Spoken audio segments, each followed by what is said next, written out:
का हवाला उसी की तरफ दिया जाता है, यानी क़यामत का इल्म उसी को है।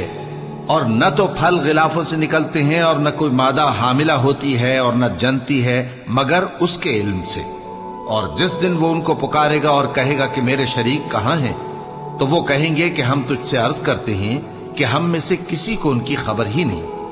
और जिनको पहले वो अल्लाह के सिवा पुकारा करते थे सब उनसे गुम हो जाएंगे और वो यकीन कर लेंगे कि उनके लिए कोई राह फिरार नहीं। इंसान भलाई की दुआएं करता करता तो थकता नहीं, और अगर उसको तकलीफ पहुंच जाती है तो नाउम्मीद हो जाता है, आस तोड़ बैठता है।